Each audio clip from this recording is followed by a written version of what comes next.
Add a magical touch to your next event with this unicorn balloon arch. Follow along and I'll show you step by step how to make it. First, I'm going to start by making the ears. You're going to need to inflate 56 5-inch white balloons, and you can do this with either a hand pump or an electric timer pump. I'm using the electric timer pump to inflate each of these 5-inch balloons to 4.5 inches in diameter.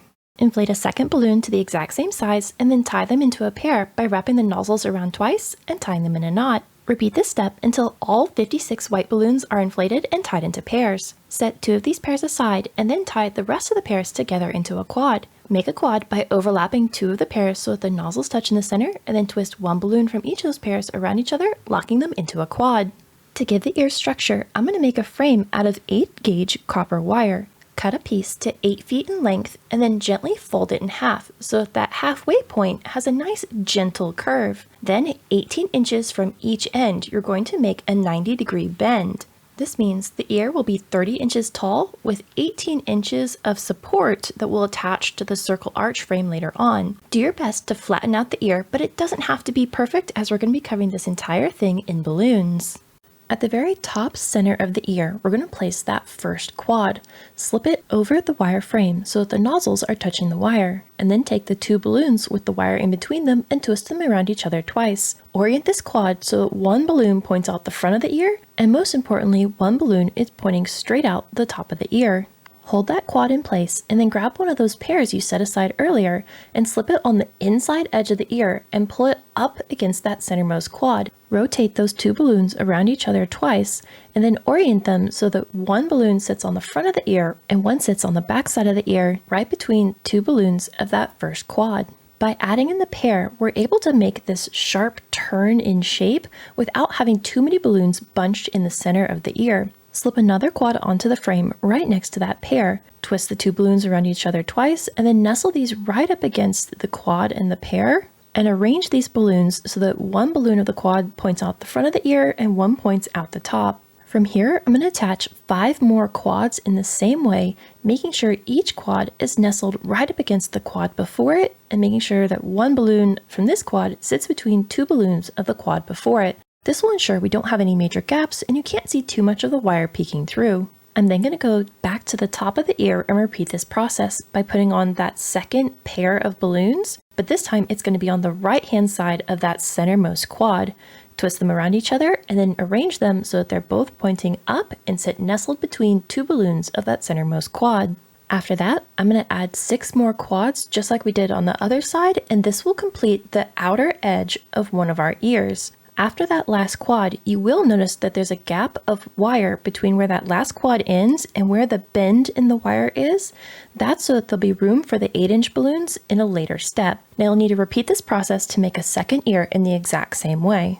To make the pink center of the ears, take 5-inch pink balloons and inflate them to 4.5 inches in diameter, tie them to quads, and then take a pink empty 260 balloon and tie the end of that to one of the nozzles of that first pink quad. Nestle a second pink quad right on top of the first, making sure 1 balloon of this quad sits between 2 balloons of the quad below it. Pull that 260 balloon up through the center of this new quad, and then wrap it around 2 balloons, one on opposite side of each other. This will secure the 2 quads together. Secure a third quad in the exact same way, and then we're going to take a pair of these 4.5-inch pink balloons, nestle it right on top, and then take that 260 and wrap it snugly around one of the balloons, pulling it down against the others, and then tie the remaining 260 tail to one of the nozzles of that pair. Now leave the 260 tail long, as we'll use it to attach the center to the outer portion of the ear in a later step. Make a second one of these in the exact same way, and now we can join the inner part of the ear to the outer part. Lay the white part of the ear flat on a table and then nestle the pink center into the middle so that 1 balloon of that pair at the very top of the inner portion of the ear is pointing out the front side of the ear. Now I'm going to take an empty 260 balloon. I used pink. I would recommend using white, as you can see this 260 between the white balloons, so go ahead and use a white 260, but tie the end of that 260 to one of the nozzles of the next to last white quad on one side of the ear. Then pull that 260 tight and stretch it across the center part, wrapping it around 1 or 2 of the balloons of that next to last quad of the center portion, and then stretch it tight and wrap it around the next to last quad on the right hand side of the ear. Then take any of the remaining 260 tail and tie it in a knot to one of the nozzles of that quad. I like to tuck the 260 behind the front 3 pink balloons, and that way it sits on the back side of the ear. Then I'm going to squish the balloons together and arrange them so that next to last pink quad sits on top of the white balloons next to it. Take that remaining 260 tail that we left attached to the top of the pink section and pull it up through the centermost quad on the outside edge of the balloons and tie it in a knot. This will make sure that top section stays nice and snugly nestled together. Assemble the second ear in the exact same way, and now we can move on to attaching them to our circle arch. For this project, I'm using a 6.5 foot tall circle arch. Now you could use any size arch you want, that'll just change the amount of 8-inch balloons you'll need in a later step. But first, we're going to add the ears to our arch. Place the first ear on the arch so that the bend in that wire is 12 inches from the top center of the circle arch. Hold that in place and then take that remaining 18-inch section of wire and wrap it tightly around the frame. The wire alone isn't enough to hold the ear to the frame. We need to add some tape so that the ear doesn't just flop around and end up pointing too far forward or backwards. Hold the ear so it sits directly on top of the arch frame, and then take a couple pieces of white gaff tape and tape all the way around the wire so that it connects to the wire and the frame in a couple places. Put your first piece of tape right next to the bend and then place a second one near the end of the wire. Repeat this process for both sides of the ear and then for the second ear in the exact same way. In the center of your arch, it will be pretty bumpy because you've got 2 wires overlapping each other, but the balloon should go around them no problem. The one problem you might run into is sharp ends of the wires. Where any wire ends, I'm going to cover it with an extra piece of tape to protect our balloons. The rest of the arch frame is covered in 11-inch white balloons that I've inflated to 8 inches in diameter and tied into quads. Slip one of these quads onto the circle arch frame and take the 2 balloons with the frame in between them and twist them around each other twice. This will secure the quad to the frame. Nestle this quad against the wire of the leftmost ear so that the nozzles touch that wire. Arrange the balloons of this quad so that 2 balloons point out the front of the arch and 2 balloons point out the back. Attach another quad to the arch frame and then nestle this one right against the first and arrange the balloons so that 1 balloon of this quad sits between 2 balloons of the quad next to it.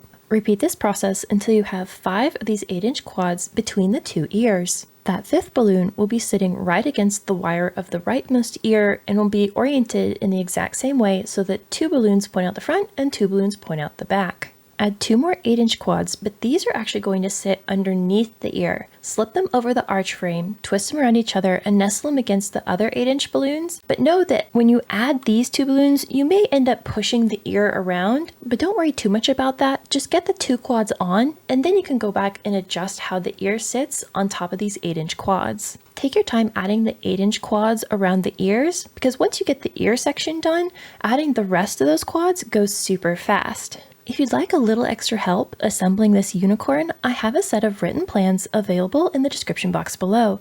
They include step-by-step written instructions, full color illustrations, as well as a complete supply list. You can find the plans as well as other resources linked in the description box below. With the arch frame covered, we can now make those defining features the unicorn is known for. To make the horn, you're first going to need a 5-inch gold balloon and inflate it to 4.5 inches in diameter. Tie the nozzle off in a knot, and then take an empty 260 balloon of the same color and cut it into thirds.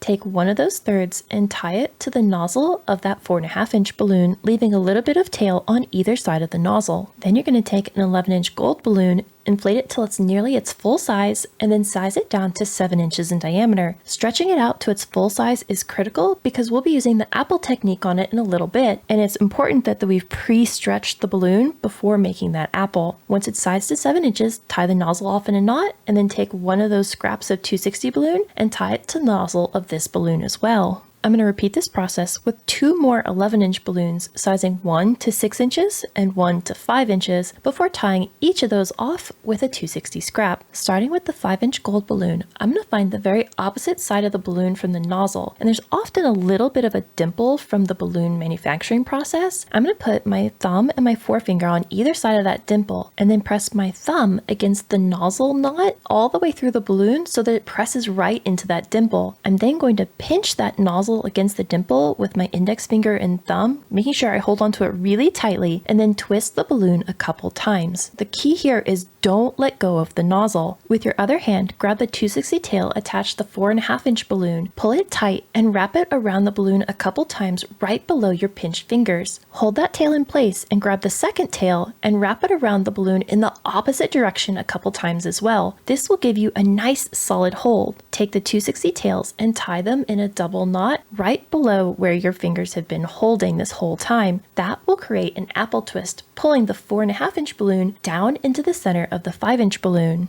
If at any point during the tying process the balloon comes free, you can simply try again by undoing the 260 tail and starting the apple twist over again. Then once you've got the knot complete, you're going to take those 260 tails and trim any excess away with a pair of scissors.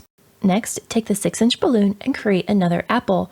Push the nozzle through, pinch it on the other side, twist the balloon around a couple times, and then you're going to take the tail ends from the 5-inch apple that we just made and tie that around this knot, making sure you're using both tails, twisting them in the opposite direction, and pulling those two apples as tightly together as you can. Once you've got them tied in a knot, trim off any remaining tails with a pair of scissors. Make the final apple from the 7-inch balloon and attach it in the exact same way. Once all 4 balloons are secured together, we're then going to adjust the balloons so they sit square on top of each other. If one side of a balloon is bigger than the other, squeeze the larger side, pushing the air over to the smaller side, evening out that balloon. Once all of the layers are squared up, it's time to attach it to the top of our arch. Find the quad that's centered between the ears. The balloon that's pointing up and towards the front of the design is where we'll attach the horn to. I've placed 4 glue dashes on the bottom of the horn where that balloon will touch the white balloon. Remove the paper backing and center it right at the end of that white balloon so it points up and forward a little bit. To make the unicorn's mane, I've inflated 260 balloons to about 7 pumps of air or until there's just about 1 inch of tail left uninflated on the end. I tied those into pairs and then slipped that pair under one of the white balloons on the top back side of the arch. The nozzles of the pair should be touching the nozzles of the white balloon. Then I'm going to pull them off to the right hand side of that balloon before slipping another 260 pair of the same color onto the exact same white balloon. This is the start of the unicorn's bangs, and I want those to come out away from the white balloons and swoop to the left. The key to making these 260s look like gorgeous hair is giving them lots of volume away from the white arch balloons. So I'm going to take the tail ends of each of those pairs and tie them together in a knot. Once both of the pairs are tied into knots, I can then slip them over a white balloon that's on the inside edge of that arch that's a little lower and to the left of where these 260s started. Once I've decided which balloon I want them to go around, I'm going to stretch them over the top of that balloon and then pull them back so they sit against the nozzle. Then I'm going to arrange the 260s so they sit on the right hand side of the balloon, angled up and to the right where the balloon started. The tension between the 260s and the white balloons will help hold them in place. I'm going to arrange these 4 260s so that they make one large curl. It's helpful to think of the unicorn's mane as large sections of curls instead of individual hairs.